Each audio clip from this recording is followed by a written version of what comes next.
All right, so this morning, heading out to catch quail or chucker. Hopefully we can flush up some birds and be successful. All right, so the success started today. Got to the bottom of that creek and I can hear them. And I can hear them all the way up this creek here to the right.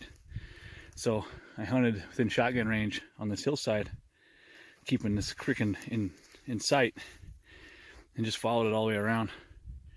And that enabled me to flush birds, not only from the original flush was just over this rise, all the way up to the other side of that round. You can see them running up the hill, or I continued up the creek so I can catch the large covey, and I had success that way. Now, since the covey split, I'm on my way back down to see if I can't find some of those stray birds. All right, so I'm hearing them about 100, 150 yards out. Hear them cheeping at each other.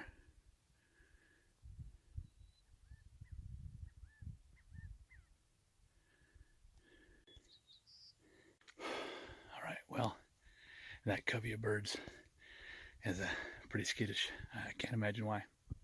But it did look like there was some younger ones that went down that creek right there. So I've seen them flush a couple times down the creek. So I'm going to push them to where I can't push anymore and probably head out. Apparently bees don't like it when you get close to their nest.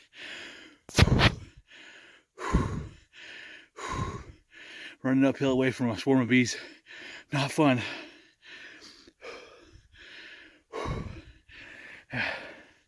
Rough country. Alright, so now that I've made the decision to go down this creek behind me, and I'm halfway down it, there's birds calling. Up there. I can hear them. Saying, fuck you too. Don't think this is going to be a solo hunter quality. But kicking the pants is a hell of a workout. But man, this is rough terrain. This is not happy hunting. This is not blind hunting or sitting calling in birds, drinking a beer. Now this is, hell, I'm sweating. Fucking,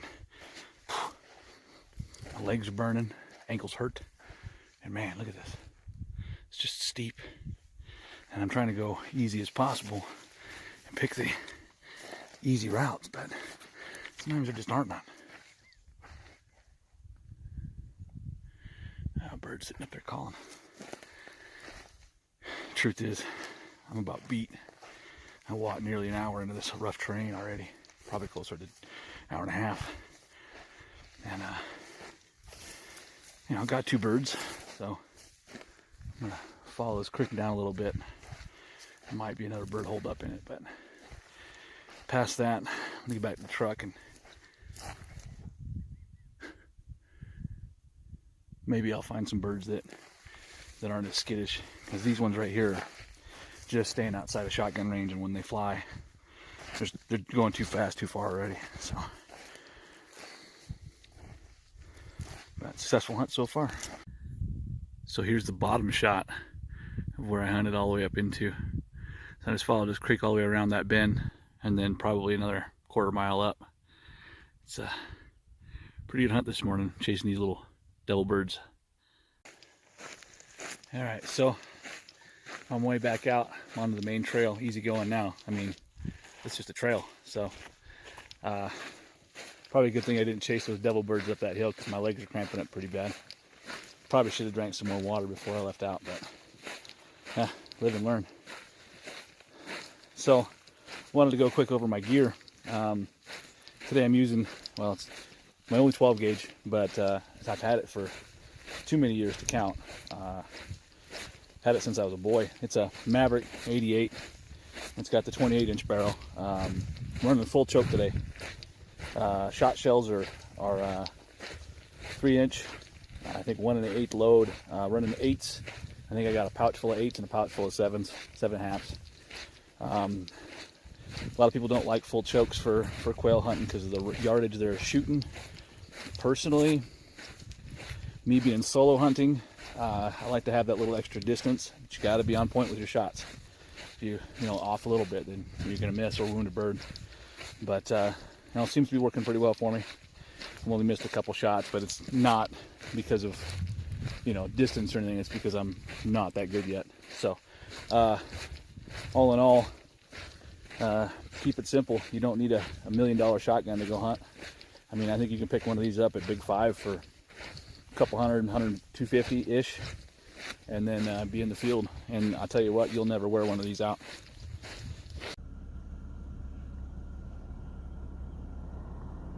Pretty bird.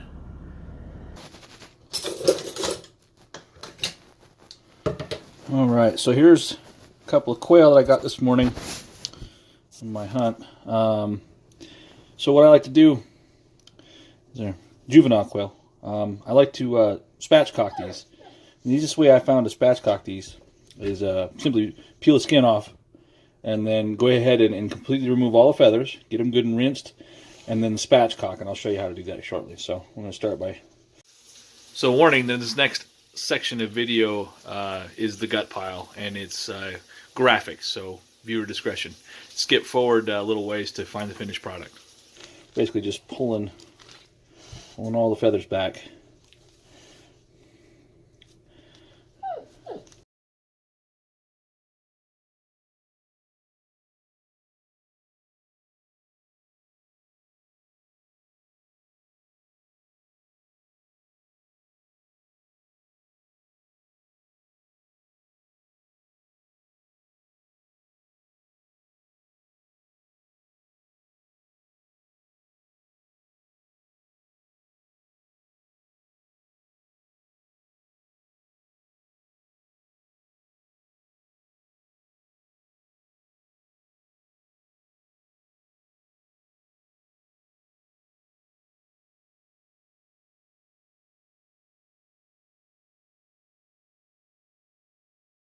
So I got most of the bird. I'll take them, do a little rinse, cold water. This is where I clean all the exterior stuff off of them. This gives me a good chance to look at the bird over too, see if I left any shot.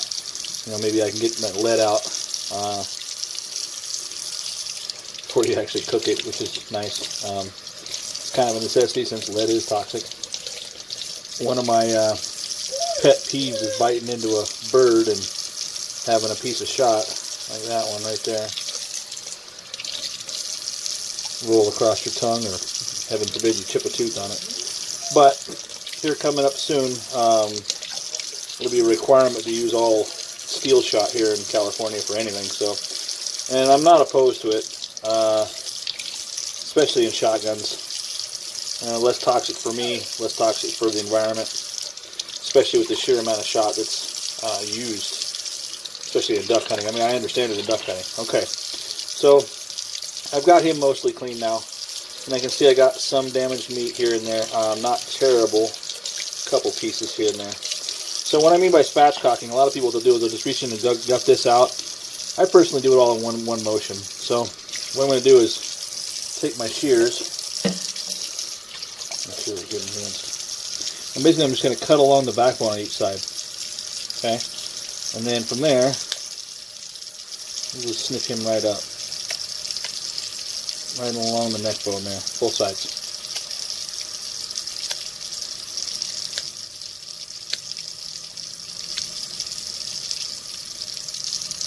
Now, from here, it should be just one motion, and you should get 90% of the guts. Put your finger in the top here, and just pull them straight down. And then, that's it.